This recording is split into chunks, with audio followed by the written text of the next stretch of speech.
hediondos contra a humanidade. O aborto destaca-se na linha de frente. Os grandes juristas elegeram como crimes hediondos, além da guerra, o aborto, a pena de morte, a eutanásia e o suicídio, porque ninguém tem o direito de matar, em hipótese nenhuma. A vida é dom de Deus, e somente Ele pode interromper o curso biológico, porque a vida é indestrutível. Quando o Estado mata, mostra a sua falência na hora da educação. Por isso que a pena de morte não resolveu o problema da criminalidade no mundo. Quando alguém pede que lhe seja aplicada a eutanásia, ele revela a covardia de não enfrentar a consciência, nem os gravames que acumulou pelas experiências evolutivas. E aquele que a aplica é um hediondo criminoso.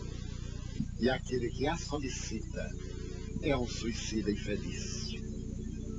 Quando alguém elege o suicídio como porta de saída, ele tropeça na vida. Agora, com a carga dolorosa das dores impostas pelo veículo da morte, a carga infamante da qual ele desejava libertar-se. E o aborto covarde. Esse crime cometido contra uma vida que tem o direito de vicejar. Quando a gente se resolve por abortar criminosamente, está contraindo para si mesmo um débito dos mais graves, que não resgata com a desencarnação.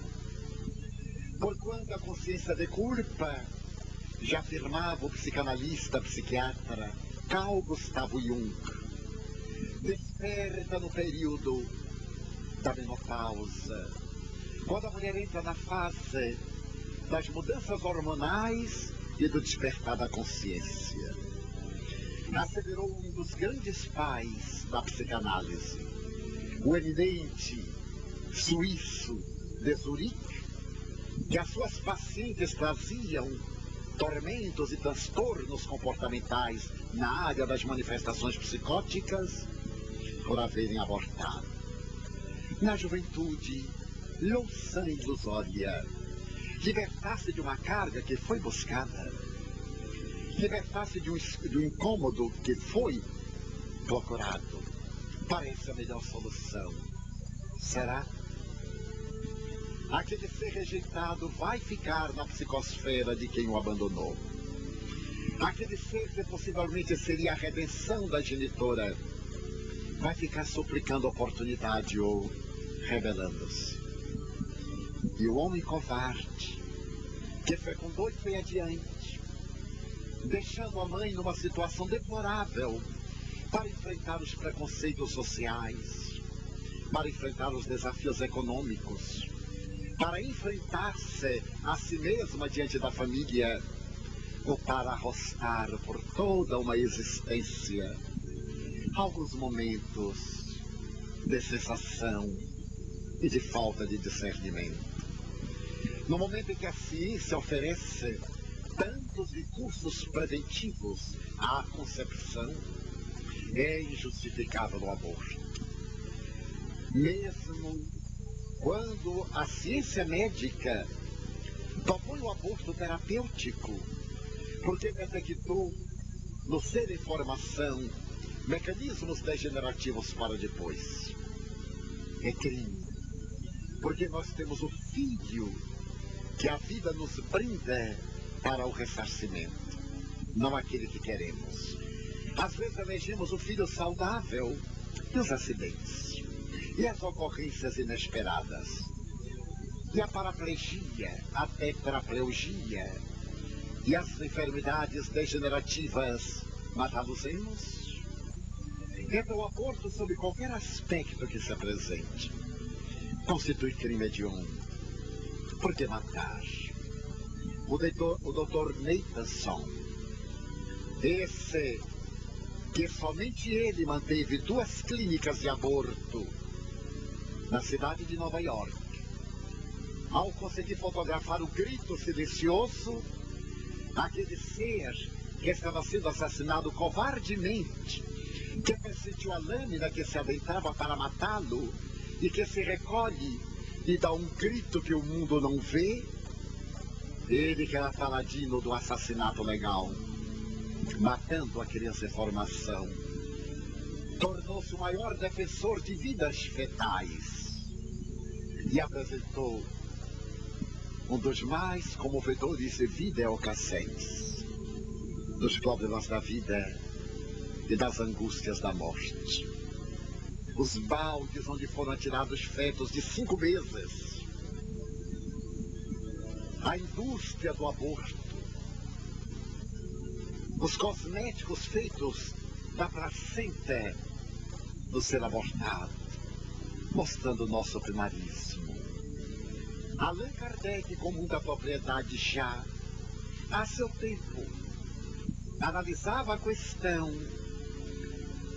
e recebia dos espíritos a iluminação de que interromper a gestação somente seria moral e legal quando estivesse em risco a vida da gestante. Mas Jesus disse: e aquele que der a sua vida por outra vida, ele terá ganho a vida. E Allan Kardec então explica por quê. É muito melhor manter uma vida que já está organizada do que uma que está em organização. Porquanto essa que está em formação pode voltar, já que o motivo é justo. Mas eu conheço um sem número de mães heróicas e estoicas que, recomendadas para o aborto para preservar-lhes a vida, resolveram correr o risco para receber a maternidade. E os anjos que se corporificaram naqueles corpos tornaram-se as bênçãos sublimes de uma maternidade gloriosa, que as tem guiado pelo vale de sombras durante estes dias, quando algumas delas encanecem, quando se fazem a voz dos rebentos que elas ofereceram a sua vida para que florescessem. E agora, já numa outra geração, olham para o passado e dizem: muito obrigado, meu Deus, por me haveres abençoado com a glória de um filho. Quando eu nasci, minha mãe contava 42 anos. Quando ela me concebeu, ela já estava nas síndromes da menopausa. E até hoje eu a louvo, a abençoo e agradeço.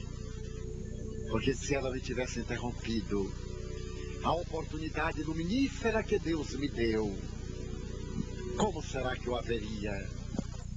E como é que eu a vejo? Jesus é a minha estrela polar. Os bons espíritos guias são a estrela que aponta o rumo. Mas minha mãe e meu pai são as lanternas da noite escura, apontando o caminho e me dizendo suavemente: meu filho, nós vamos à frente. Venha, nós aqui estamos. Matar, nunca. Abortar, jamais.